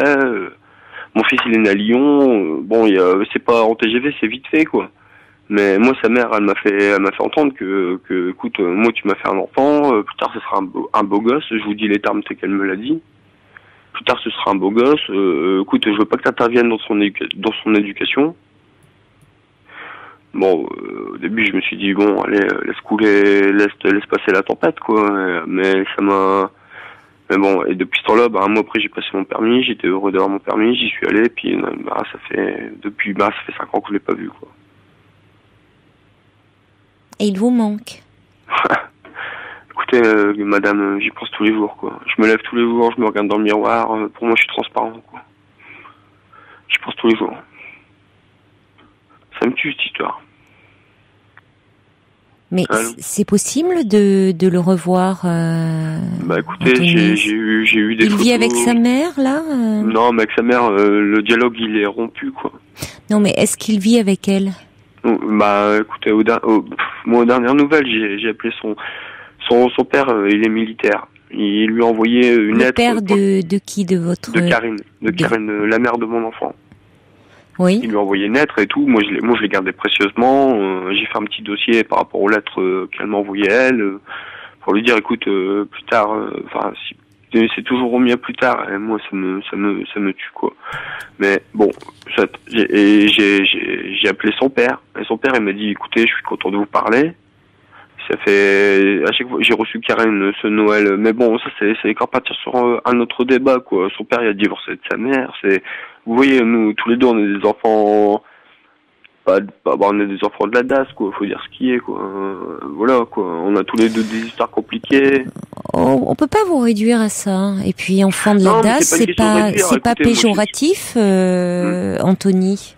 Vous savez, vous avez enfant de la DAS, c'est comme si on mettait quelque chose, une étiquette infamante, quelque chose. Moi, j'ai pas honte, hein. Moi, j'ai pas honte. Écoutez, moi, j'ai des grands-parents qui m'ont. Mais vous n'avez éduqué. pas à avoir honte. Moi, quand bien même vous auriez été d'ailleurs à la DAS depuis le début de votre vie, c'est pas honteux. Non, mais je ne suis pas. Vous avez eu tout un ensemble. Il y a eu beaucoup d'épreuves dans votre vie, dont celle de perdre votre mère. Ouais, mais quand vous aviez 13 ans, ça c'est une... J'ai perdu ma maman, mais je voulais excusez-moi Caroline, je vous coupe, mais je reviens sur le premier témoignage, mais moi j'ai eu des grands-parents qui m'ont, moi j'ai eu des grands-parents. Sans eux, je ne serais peut-être pas en train de vous parler aujourd'hui. J'ai eu des grands-parents excellents, quoi. Moi, mes grands-parents. Oui. Voilà, j'ai eu une grand-mère, même ma grand-mère, elle est à mon écoute. Elle est toujours là? Ah oui, elle est toujours là. Elle est toujours Dieu présente. merci. Dieu merci qu'elle est toujours là. Parce que c'est mon cœur, quoi. C'est la mère de votre maman? Non, la mère de mon père. Oui. Et votre père, vous n'avez pas de contact avec lui? C'est compliqué. Pour vous dire la vérité, ça m'embête de le dire, mais il est alcoolique. Mais c'est mon père quand même, quoi. Oui, bien sûr. Oui. Il est alcoolique, il a été violent. Bon, voilà, c'est mon père. On discute, on essaye de discuter. Mais moi j'ai sa mère qui est là, qui m'écoute tout le temps, et puis Dieu merci elle est là, quoi. Oui. Sans elle, ouais. Oui, c'est ma grand-mère, quoi. C'est votre grand-mère, vous avez quelqu'un qui vous aime, et votre mère vous a aimé aussi. Ah oui, elle est plus là aujourd'hui, mais Dieu merci, elle m'a donné beaucoup d'affection puis beaucoup d'amour, quoi. Franchement, ma mère. Ah ouais, non, là-dessus, non. J'ai eu la chance de la connaître 13 ans, quoi. Et bon, j'ai ma grand-mère qui est là aujourd'hui. Oui, vous avez eu de l'amour autour de vous, ce qui explique... et vous en avez encore, ce qui explique quand même, malgré ces épreuves que vous avez rencontrées, de grosses épreuves, de lourdes épreuves, que vous ayez quand même un équilibre de fond, on sent, parce que vous auriez pu totalement dériver. Vous voyez, quand vous dites que jeune, vous sentiez dériver, partir, vous auriez pu complètement plonger, hein, dans la délinquance, j'ai été loin quand même. Mais... Et il y avait cet amour que vous ressentiez de votre mère, même si elle était plus là, vous le portez en vous, de votre grand-mère. Et ça vous a permis de tenir. C'est vrai. De pas partir au large, quoi. Ah oui, vous avez raison. Hein. Vous avez raison. Et on sent aujourd'hui que vous avez cet amour aussi à donner à votre fils, c'est-à-dire que vous y pensez tous les jours et que vous êtes quelqu'un de responsable. C'est-à-dire qu'au moment où votre fils est né, vous étiez encore un tout jeune homme et pris lui-même dans ses difficultés, aussi occupé à vous construire. Vous aviez même pas encore 18 ans. Donc c'est un âge où déjà quand on a la chance de grandir au sein d'une famille harmonieuse, on est tout occupé à se construire. Donc vous aviez plein de difficultés à ce moment-là dans votre tête, hein, puisque ne grandissant pas au sein d'un cadre familial, bon. Donc aujourd'hui, vous avez 25 ans. 25 ans, le 5 octobre, je les ai fêtés. Ah très bon anniversaire alors Anthony. Je vous remercie Caroline. Mais aujourd'hui, si ça va pas être simplement le bon vouloir de votre ex-compagne, c'est-à-dire que ce petit garçon, vous avez des droits. Alors on parlera, il y a des droits et puis des devoirs aussi vis-à-vis de lui. Mais parlons de vos droits déjà. C'est-à-dire cet enfant, vous l'avez reconnu, donc elle ne peut pas se l'approprier à elle seule. Ouais, mais Caroline, je vais vous dire une chose, c'est que en fait, ce qui s'est passé, c'est que moi j'ai insisté. Et en fait, au bout d'un moment, à force de voir les flics rappliquer, moi elle m'envoyait les flics. On va dire que je suis pas tout blanc dans l'histoire. Hein. Quand j'y suis allé, j'étais un peu éméché. Mais ce qui s'est passé, c'est que j'ai regardé la mère de dire. La voir elle? Ouais, non, mais moi, voir mon fils. Mais ça, Anthony, bon, alors effectivement, si vous vous rendez à son domicile en ayant un peu bu... non, mais je suis tout à fait d'accord avec vous. Hein. Moi, c'est clair que vous tirez une balle dans le pied, là, hein. Non, carrément, même dans le torse. Ouais, carrément. Mais moi, écoutez, je vais aller un peu plus loin. J'espère qu'elle écoute pas ce soir. Moi, j'ai eu un passé difficile, mais ce passé-là m'a construit. Bon, moi j'ai eu des grands-parents, Dieu merci, j'ai eu des grands-parents qui m'ont inculqué les bonnes choses. Cette fille, elle a été violée dans son enfance. Vous voyez, Caroline, vous voyez pas, mais voilà, Caroline, comment c'est compliqué. Déjà rien que de vous dire ça, c'est c'est dur. Elle a été violée. Donc moi, la haine qu'elle a contre les hommes, elle me l'a reposée sur moi. Moi j'ai vécu des choses avec mon père. Mon père il était violent vis-à-vis de ma mère. Écoutez, moi ma mère, moi je suis, c'est tout. Moi je veux dire, pour moi je le mérite pas quoi. Maintenant moi je vais vous dire une chose, c'est vrai que j'ai une part de culpabilité par rapport à ça. Tous les matins je me réveille, pour moi je me regarde dans le miroir, je suis transparent, pourtant je suis jeune. Hein. Anthony, c'est ce que j'allais vous dire. C'est votre culpabilité qui vous empêche aujourd'hui d'agir. Voilà. Et ça, c'est très dommage, je vais vous dire pourquoi. C'est dommage, bien sûr pour vous, mais c'est aussi dommage pour votre fils. Parce que votre fils, il a besoin d'avoir un père. C'est même plus dommage pour lui, quoi. Oui. Malgré que je souffre, Je suis d'accord avec vous. Oui, c'est encore plus dommage pour lui. Et c'est pour ça qu'il va falloir agir maintenant, Anthony, et cesser de vous lamenter. Vous voyez, là, je vais être un peu... Parce que vous, comme vous dites, avec cette histoire difficile, vous avez néanmoins pu vous construire. Voilà. Lui, il a tout à construire. Voilà, et vous avez raison, Anthony. Donc, vous, ce petit garçon, il a d'autant plus besoin d'un père qu'il a une maman auprès de lui, et c'est important, qui est présente, qui l'aime, ça c'est certain, mais qui a une maman, vous l'avez dit, Anthony, qui a de sérieux comptes à régler avec les hommes. Voilà. Parce que malheureusement, un homme ou des hommes lui ont fait du mal. Un homme lui a fait du mal, mais bon. Non, mais bon, on va pas rentrer dans les détails, mais lui a fait terriblement de mal. Et depuis, les hommes, sont perçus comme des agresseurs, comme, en tout cas, ça fait peur. C'est bon, elle a des comptes à régler. Or, elle est en train d'élever votre fils, un petit garçon. Et même si elle a énormément d'amour pour lui, ça je n'en doute pas, il y a forcément des choses qui peuvent passer dans l'éducation. Donc, votre petit garçon, il a d'autant plus besoin d'avoir un père aussi. Carrément. Parce que moi, malgré les misères qu'il m'a fait mon père, j'en ai pas parlé parce que moi je parle de mon enfant ce soir. Moi, je ne veux pas lui qu'il vive ce que j'ai vécu, moi. Vous voyez ce que je veux dire, Caroline ? Moi, je ne veux pas ça. Malgré, j'ai eu des misères, c'est tout. Tout le monde en a. Tout le monde a chacun ses problèmes. Mais moi, mon enfant, voilà. Alors maintenant, comment faire ? C'est-à-dire que là, il va falloir passer par la justice. C'est ça le problème aussi. Non, c'est pas un problème. C'est pas le problème de la justice, c'est le problème, c'est sa mère. Sa mère, elle ne veut pas. Non, mais attendez, sa mère n'est pas au-dessus des lois, Anthony. Ah oui, non, mais écoutez, après ce qu'elle a vécu, elle est prête à passer au-dessus, Caroline. Elle est prête à ? Elle est prête à passer au-dessus. Non, elle pourra pas. C'est ce qu'elle vous dit. Vous lui donnez un pouvoir qu'elle n'a pas. Parce que à ce moment-là, si elle respecte pas les lois, on peut lui retirer l'enfant. Non, mais écoutez, moi j'ai perdu ma maman à l'âge de 13 ans. Moi, jamais je ne voudrais lui retirer sa mère. Mais j'ai bien compris, Anthony, et il ne s'agit pas de ça, Anthony. Il ne s'agit pas de ça. Bien évidemment que, et c'est tout à votre honneur, vous ne voulez pas lui retirer son fils qui est aussi le vôtre.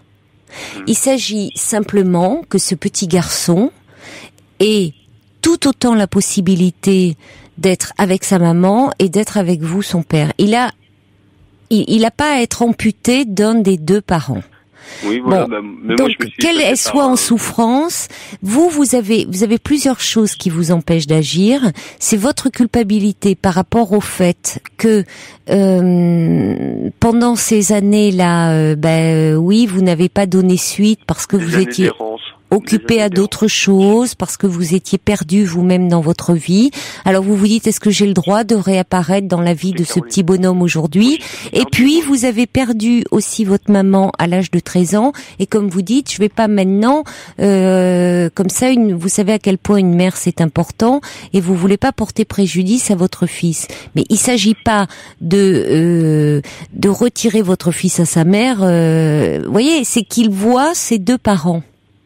Donc, si votre ex-compagne s'y oppose, la justice, elle, vous accordera les droits qui sont les vôtres et qui sont ceux de votre fils. Elle passera au-dessus des droits. Alors, Anthony, restons dans cette situation. Très bien. Ok. Excusez-moi, Caroline, mais c'est pas. Vous avez raison. Je vais pas vous contredire. Et même ma grand-mère. Non, mais c'est pas une question. Je cherche pas à avoir raison. Même ma grand-mère qui a un besoin. Moi, j'en ai besoin d'elle. Mais écoutez, cette fille, moi, Karine, la mère de mon enfant. Elle a vécu des choses qui font que, voilà quoi. J'aurais beau, vous avez raison, mais puis même moi, je vous dis, je me regarde le matin dans le miroir, pour moi, je suis transparent. Mais arrêtez de vous regarder et agissez. Voilà, mais c'est, ouais, c'est vrai. C'est vrai. Qu'est-ce qui vous en empêche là ? Ce qui m'en empêche, c'est un tout. Qu'est-ce qui vous semble lourd à faire ? Ce qui me semble lourd, c'est que moi, moi je suis, écoutez, déjà rien que de vous parler ce soir, pour moi c'est une épreuve, malgré que ça me fait plaisir, parce que sinon je vous aurais pas appelé. Mais bon, ça fait un moment que je vous écoute. Pourtant je vous remue, là, je vous secoue. Non, mais ça me fait plaisir, justement, j'ai besoin d'une écoute. Elle vous fait peur ? Non, du tout, Caroline, vous avez une voix douce, vous me permettez de... Non, est-ce qu'elle vous fait peur, votre amie ? Elle ? Ouais. Oui. Ouais. Franchement, ouais. Qu'est-ce qui vous fait peur ? Vous avez peur de quoi ? Je l'ai tellement aimé que... Puis le pouvoir d'une mère, moi je le retirais pas. C'est ça. Vous l'avez énormément aimé, cette femme, et c'est une mère. Et les mères sont intouchables pour vous. Je l'ai pas mis par rapport à ma mère, quoi. Je veux dire, je l'ai mis par rapport... c'était mon amour, quoi. Puis bon, voilà, quoi. Maintenant, elle a un petit peu, elle en a joué. Anthony, je ne doute pas que vous l'avez immensément aimé. Mais justement, il y a aussi ce petit garçon que... Ouais, c'est vrai. pour qui vous avez beaucoup d'amour, même si vous ne l'avez pas vu depuis toutes ces années. Et ce petit garçon qui, maintenant, du haut de ses 7 ans, peut se dire, je suis désolée de vous le dire comme ça, Non, mais mais il peut penser que son papa l'a abandonné. Il l'a abandonné, voilà, c'est pour ça que et pensez aussi à lui, Anthony, parce que ça n'enlève rien au fait que vous avez immensément aimé cette femme. Et que justement, ça n'enlève rien, puisque ce petit garçon est là. Et c'est justement parce que vous avez... Quand il s'appuyait sur moi, Caroline, puis qu'il faisait son... Vous voyez, quand je l'ai pris dans mes bras, puis il s'est posé sur moi, puis mais de tout son poids, quoi, tout son petit poids. Je me suis dit, putain, merde, t'es papa, quoi, tu vois, et puis ça m'a... Voilà, quoi, puis je m'efface par rapport à elle, quoi, ouais, c'est vrai. Oui, mais je vais vous dire, c'est pas...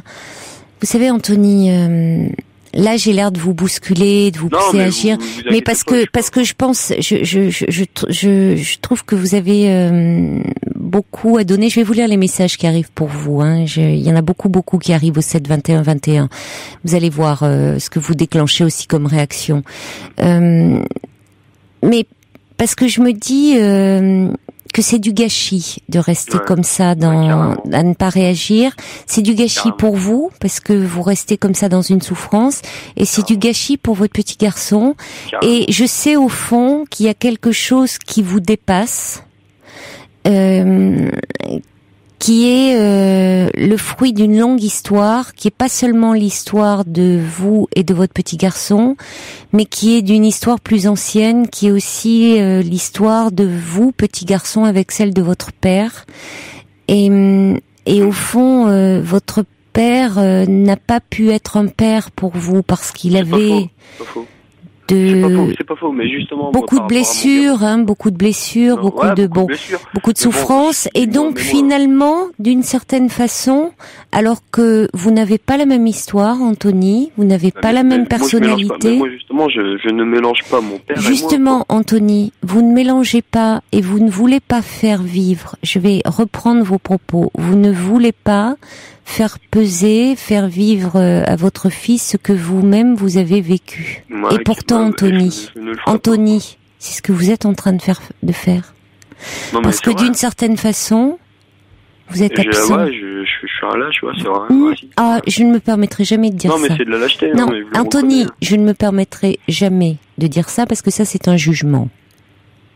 Donc, je ne me permettrai pas, je suis très mal placée pour vous juger, je n'ai pas eu votre histoire. Donc, c'est pas du tout ce que je veux dire.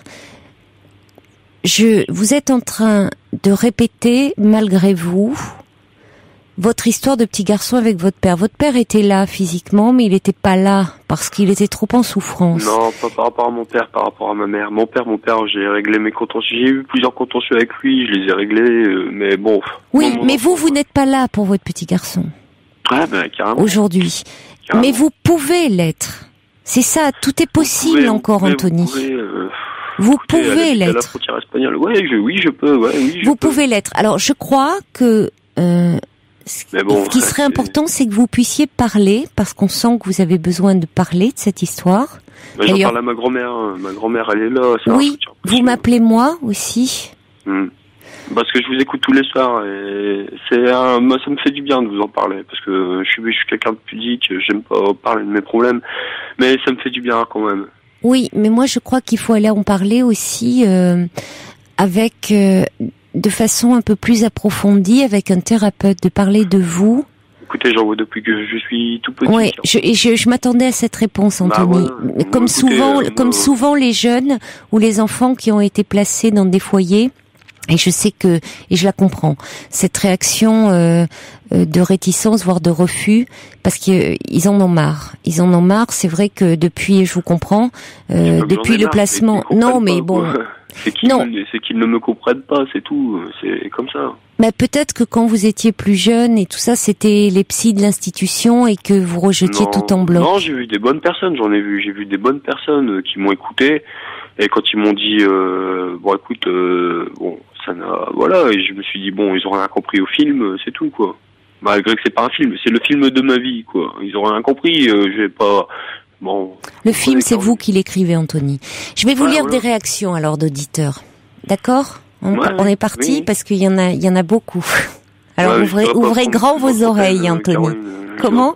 Je voudrais pas prendre toute votre antenne non plus, quoi. Mais attendez, je vais vous lire. Il y en a beaucoup qui arrivent. Alex qui dit Anthony, vous avez tellement à donner que votre cœur ne pourra pas continuer à garder tout cet amour. Votre enfant mérite de recevoir votre affection.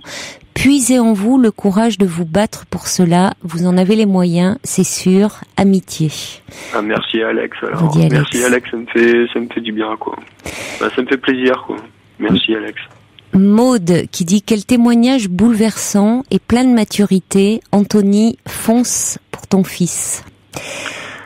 Anita qui dit pourquoi ne pas aller dans une antenne de justice, on pourra vous aider gratuitement, vous méritez de serrer dans vos bras cet enfant qui vous attend. David qui dit Anthony, réveille-toi, c'est ton fils et il aura besoin de toi pour son avenir, assume amicalement. Il a raison. Ouais. Anne de Montpellier qui dit que pensera votre fils si vous ne vous battez pas?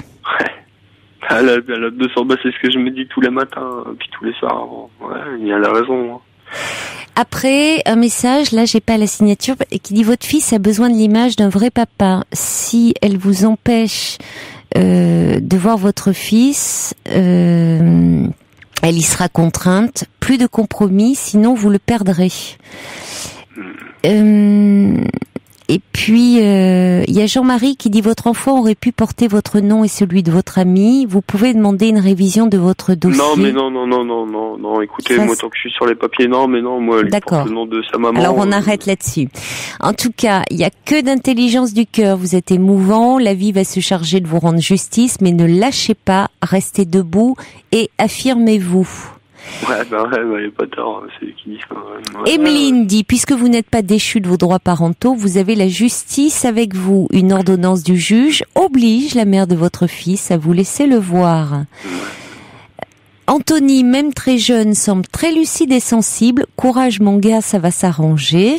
Alors attendez, parce que au fur et à mesure que je les lis, les messages sautent. Tu finiras par le retrouver, c'est bien d'être responsable. Alexandra qui dit « Le témoignage d'Anthony me touche beaucoup, je lui apporte tout mon soutien et lui souhaite de revoir son petit garçon, bon courage à lui. » EBE qui dit « Témoignage très touchant, je lui souhaite sincèrement de revoir son fils, accroche-toi bonhomme. » Chris qui dit « Il faut aller revoir un juge pour réviser le jugement. » Et puis, un autre message qui dit « Ce jeune homme est d'une grande finesse et semble avoir un cœur terriblement tendre. Il faut que son fils le voie car il a une richesse d'âme incroyable. » Voilà.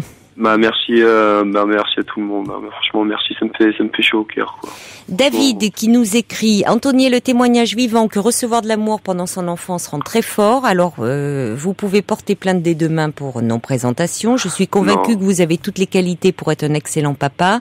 Vous avez la chance d'être père, alors ne l'abandonnez pas, dit David. » Lorraine dit « Quel courage et quelle maturité. C'est fantastique de voir ce jeune homme que vous êtes aujourd'hui après les épreuves que vous avez traversées. Bravo également de tenir à voir votre fils. Vous avez des droits en tant que père et un juge verra sûrement vos bonnes intentions. Essayez peut-être d'apaiser les relations avec cette femme et courage. » Ma douce qui dit on sent beaucoup d'amour chez vous. Vous êtes très responsable malgré votre âge. Vous pouvez demander une révision du jugement. Et alors après, j'ai du mal à lire le mail. Bon. Voilà, ça m'a fait énormément du bien d'entendre tout ça, puis de vous parler. Ça m'a fait du bien, quoi. Franchement. J'espère que ça va vous donner, ça va vous donner la force, Anthony, d'entamer quelque chose et de pas rester dans ce système dans ce système où pour beaucoup de raisons, votre histoire, la culpabilité, vous n'osez pas bouger. Non, elle est pas tant derrière que ça. Elle est derrière pour plein d'autres choses. Moi, par rapport à mon enfant, Anthony, je veux vivre une histoire avec lui. Voilà. Vous avez avancé par rapport à vous. Je veux lui apprendre sans lui dire les choses, voilà. Mais je veux lui apprendre, voilà, quoi. Je veux pas qu'il passe par où je suis passé. Puis. Alors justement, donnez-lui la chance d'avoir un père à ses côtés. Ouais. Bah écoutez, je vais essayer. Bah de toute façon, j'essaye tout le temps de mon côté. C'est juste Et comme dit Matt, pensez à votre fils qui a déjà 7 ans. Le temps passe très vite. Ouais, mais l'éducation, ça se fait à deux, Caroline. Ça se fait pas tout seul, quoi. Sa mère une éducation, le fait de son côté, vous allez le faire de vôtre. Non, elle fait rien. Elle me le présentera pas. J'y suis allé.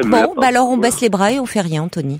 Et on non, Caroline, je veux pas, je vous dis les choses telles qu'elles sont, par rapport à son vécu, par rapport à mon vécu.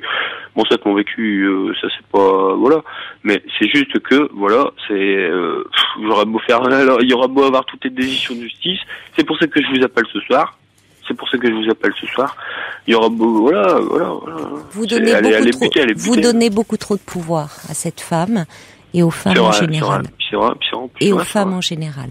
Voilà. Non, pas et aux mères. Non. Et c'est ça, il faudrait un peu en parler, Anthony, pour sortir de tout ça.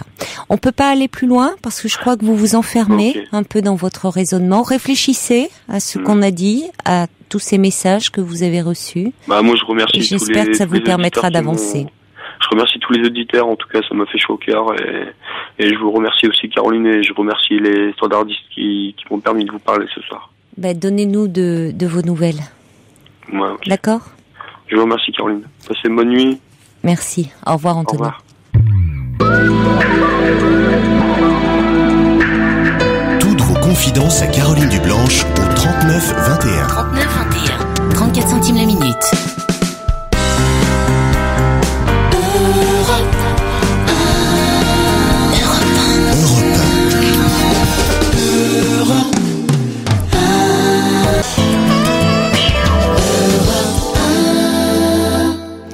Et on accueille Maria. Bonsoir Maria. Bonsoir. Je vous écoute tous les soirs. Vraiment, je me couche avec... tant que vous n'avez pas fini, je ne dors pas. Vraiment, c'est une émission formidable. Vous donnez de l'assurance, de la paix, du bonheur à personnes qui sont dans les difficultés, de toutes sortes de choses. Et moi, j'ai un problème en ce moment. Oui. J'ai des enfants, je suis grand-mère, j'écoute toutes vos missions, mais à ce moment, j'ai déménagé, ça fait 2 mois, dans une nouvelle maison. Mais je ne m'y fais pas. Je ne sais pas qu'est-ce que je dois faire alors. Je mets ça comme un sac vide. Je tourne, la journée je suis occupée parce que je travaille. Oui.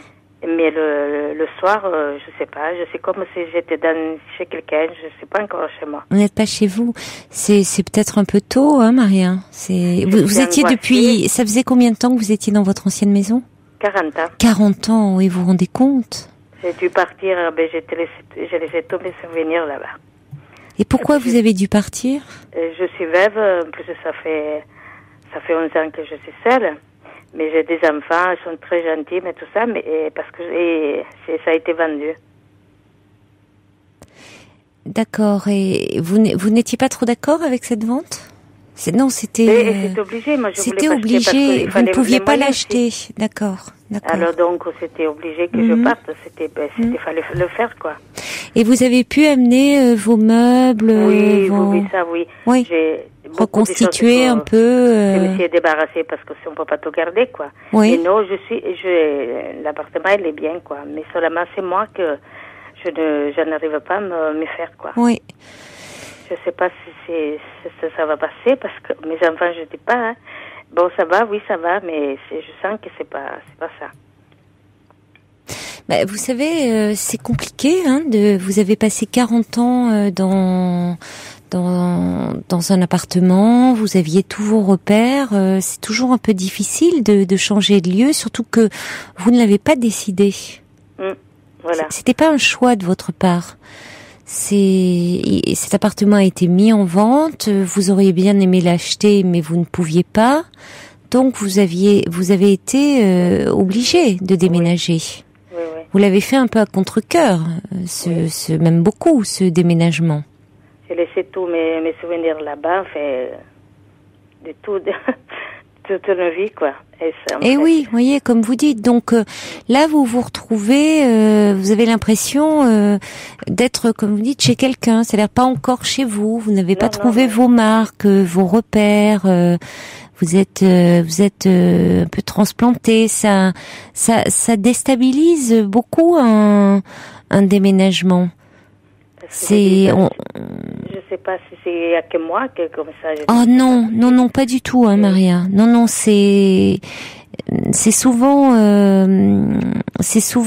perturbant et déstabilisant. Il faut, vous savez, on a un côté un peu, on reste un peu comme, on a ce côté un peu mammifère, hein, un peu comme les animaux avec leur tanière, on a besoin de créer un peu, de recréer son nid, sa tanière, de retrouver ses marques. Dans votre ancien appartement, vous ne pensiez même plus aux gestes que vous faisiez. C'était devenu des automatismes. Oui, voilà, c'est ça. Parce que là, il faut, je veux par là, je veux par là. C'est pas que c'est petit, c'est normal. C'est juste que ce qui me font bien, quoi. Mais c'est moi que je me dis, la journée, je suis très occupée. Je suis assistante maternelle, que j'adore mes petits qui viennent chez moi, mais. Oui. Mais bon. Le soir, vous vous sentez un peu angoissée? Le soir, je sais pas, voilà, je sais pas bien. Et je vous écoute tout le temps, mais depuis, je sais pas combien d'années, hein, depuis que vous avez commencé dans notre maison. Ça fait 10 ans. J'ai toujours écouté. Oui. Hein. Ça, au moins, c'est quelque chose qui reste vraiment, permanent. C'était formidable. Les personnes qui interviennent, tous les conseils qu'ils donnent, vraiment, tout le monde se donne du mal à nous faire entendre des choses que des fois, moi-même, je trouve des trucs que j'ai hâte de faire comme ça. Vous voyez? Oui.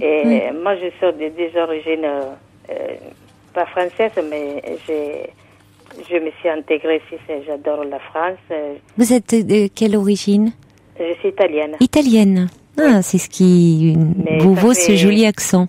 45 ans que je suis en France. Oui. J'adore la France, je suis bien avec tous mes amis, tout ça, que ce que je peux me faire.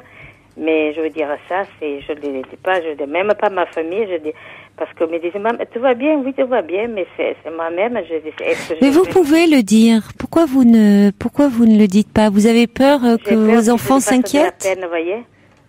Oui. Non, je crois que, je crois que vous pouvez le dire, hein. Dire que, ça va aller, mais que pour le moment, vous vous sentez un petit peu perdu. Je crois qu'au contraire, pourquoi le dissimuler? Je crois qu'il vaut mieux que vous en parliez. Ça ira mieux en le disant. D'accord. Vous allez petit à petit... Vous voyez, il y a Alex qui envoie un petit message là au 7 21 21 qui dit « Vos 40 ans de vie et de souvenirs ne sont pas encore installés dans votre nouveau chez vous. Ils arrivent, ouvrez la porte, prenez le temps de mettre votre empreinte. Je le remercie. Avec les vôtres. Amitié, il vous dit. Et puis il y a Emma qui dit un déménagement, ça peut être une épreuve. Il faut juste un temps d'adaptation, plus ou moins long. Surtout après 40 ans, dans une même maison. Vous allez retrouver des repères, il faut être patiente. Du coup, j'ai tout laissé là-bas. Vous avez tout laissé dans l'ancien appartement? Eh ben, non, je veux dire, mon mari, je l'ai plus. Oui, mais votre mari est décédé. Oui. C'est ça, il est décédé il y a combien de temps? 11 ans. 11 ans? Oui. Mais je me suis refait petit ma vie, quoi, en fait. Vous voyez? Mais ça, maintenant, le déménagement, c'est quelque chose que je n'accepte pas. Enfin, je suis maintenant. Mais oui, mais parce que vous étiez il y avait tous vos souvenirs. Donc là, ça ravive aussi. Oui, ça doit raviver, parce que votre mari n'était plus là, mais vous étiez dans les souvenirs, dans cette maison. C'était, elle était vivante, cette maison. Elle était habitée de tous les événements heureux et moins heureux, mais elle était habitée. Alors que là, vous êtes dans quelque chose comme un appartement témoin, c'est-à-dire assez froid finalement, voilà, pas encore. On dirait une ventre vide, comme on dit. Oui, c'est ça. C'est ça. Je m'explique. Oui, alors, mais si, c'est très clair l'image. Voilà. C'est pour ça que peut-être qu'il y en a qui sont arrivés à dépasser tout ça, mais moi, je veux dire... Ça va prendre un peu de temps. Il faut, justement, vos enfants peuvent vous aider à recréer avec les meubles que vous aimez, avec vraiment recréer un peu une atmosphère déjà, que ça corresponde à ce que vous aviez. Ah oui. Et puis peut-être, ça peut être l'occasion aussi, Maria, d'amener aussi un petit peu quelque chose de différent, d'accepter aussi le fait que bien que vous ne l'ayez pas décidé, c'est un changement dans la vie. C'est vrai qu'un changement, c'est toujours de l'inconnu, donc ça angoisse un peu, mais que y ait vos repères de l'ancienne maison qui vous sécurisent. Oui, c'est ça. Et puis peut-être un petit peu de nouveauté. Donc ça peut être l'occasion de regarder des boutiques de décoration, des petites choses à travers un objet, à travers, vous voyez, quelque chose qui vous fait plaisir, que vous ramèneriez, introduire un petit peu de nouveauté, de nouveau. Mes enfants me disent non, tu mets plus ces rideaux parce que maintenant tu as une nouvelle maison, tu as une nouvelle vie, tu fais plein de choses d'autres, vous voyez. Alors peut-être pas faire un compromis entre les deux. Oui, voilà. C'est-à-dire pas tout chambouler. Oui. Il y a une question peut-être d'âge, si on chamboule pas tout comme ça, on repart. 62 ans. Oui, on fait pas de table rase du passé comme ça. Il y a un temps pour tout. Il y a une question d'âge. Il faut aussi respecter votre rythme intérieur. Vous avez besoin ça vous sécurise d'avoir votre vie passée. Mais ça peut être l'occasion d'introduire aussi du nouveau. Parce que la vie, quel que soit son âge, il y a toujours de la place pour de la nouveauté, vous savez, Maria. J'ai et de l'inattendu. Enfants formidables. Voyez, je me suis mis même à tricoter encore une fois. Parce que bon, vous voyez, pour changer un peu avoir des trucs que je fais comme avant, quoi. Mais vous savez, il y a Brigitte qui dit vous allez certainement vous approprier cet appartement progressivement, confiance et courage. Et puis il y a Anita qui dit dites vos difficultés à vos enfants et pourquoi ne pas les inviter pour créer une vie. Et puis il y a attendez, il y avait un message de Sergio qui dit avec de la patience et un peu de temps vous fabriquerez de nouveaux souvenirs dans votre nouveau chez vous. Je vous embrasse et ciao bella, vous dit Sergio. Merci beaucoup et moi aussi ciao bella. Vraiment, je vous souhaite beaucoup de bonheur à tous ceux qui vous écoutez. Moi aussi. Et moi, vous me donnez beaucoup une très belle vie. Et j'espère avoir des nouvelles dans quelques mois, Maria, pour nous dire que vous plaisez dans cet appartement, d'accord? Je suis à moitié, vous voyez, je sais encore, je sais pas, je vais essayer de ça va venir et on prendra la crémaillère dans quelques mois. C'est prévu que à bientôt, Maria. À petit. Au revoir. Merci beaucoup. Caroline Dublanche.